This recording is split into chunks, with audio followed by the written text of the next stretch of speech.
There's a war happening inside you, not in your job, not in your relationships, not even in the world outside. It's happening in your mind. Every single day you're pulled in two directions.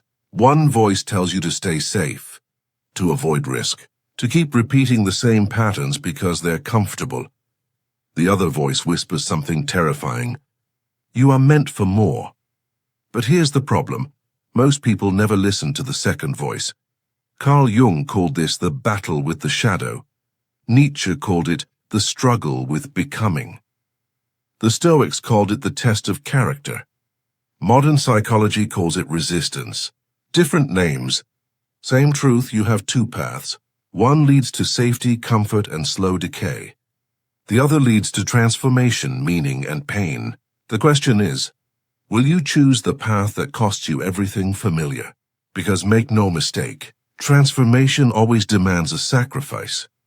Most people believe they're in control of their lives. They wake up, check their phones, go to work, eat, sleep, and repeat. They think that's choice.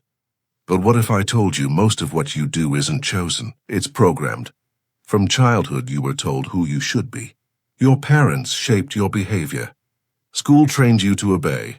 Society handed you rules. By the time you reached adulthood, you weren't really you.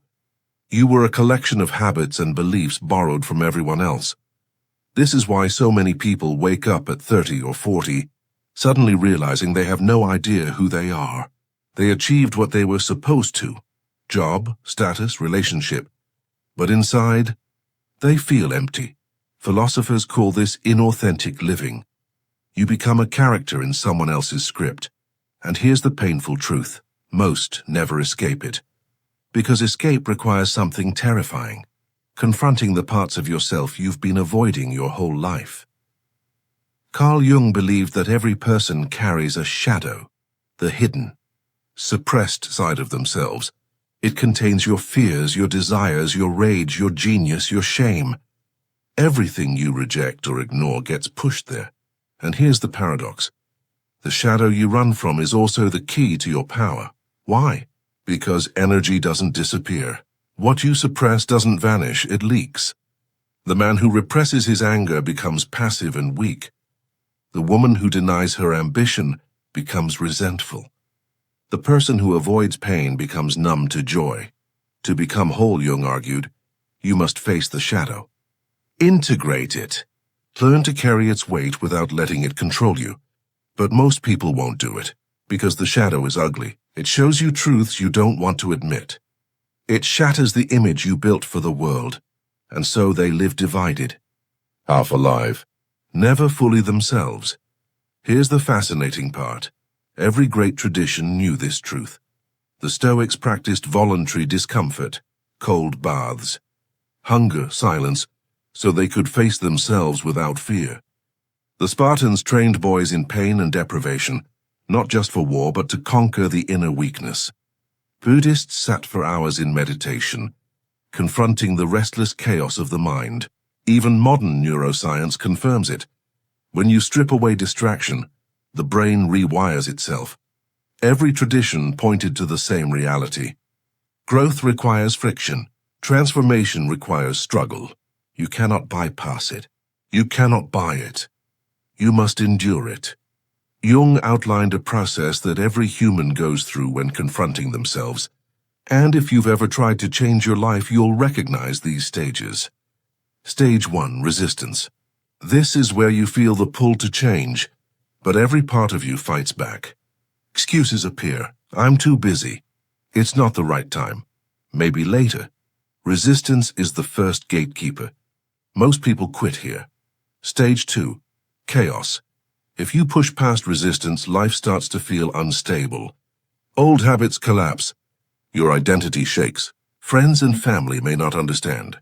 This is the dark night of the soul. It feels like everything is falling apart, but in reality it's breaking open. Stage 3, integration. If you endure the chaos, something extraordinary happens. You begin to see yourself clearly. You're no longer the person others programmed. You're no longer afraid of your shadow. You integrate the darkness, and in doing so you find a new strength, a new wholeness. This is where presence, focus, and purpose emerge.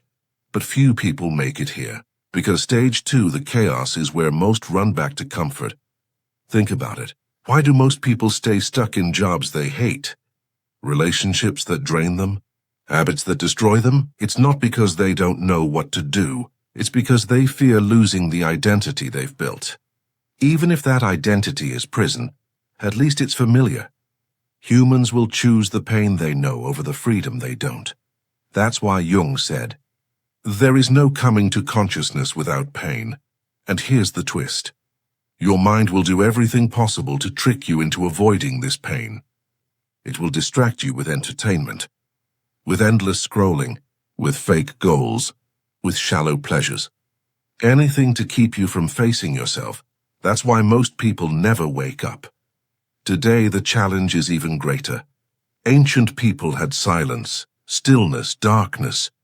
We have noise, notifications, endless stimulation.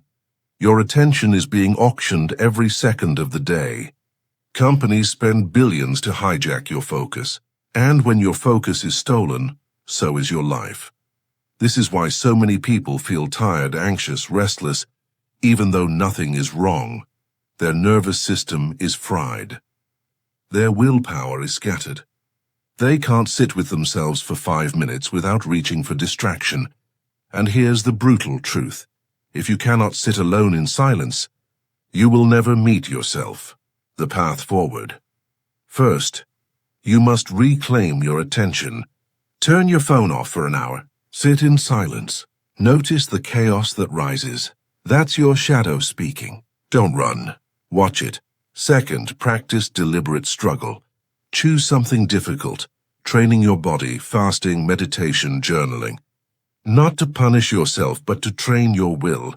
To remind your mind that you are in command. Third, find meaning. Transformation without meaning collapses into ego.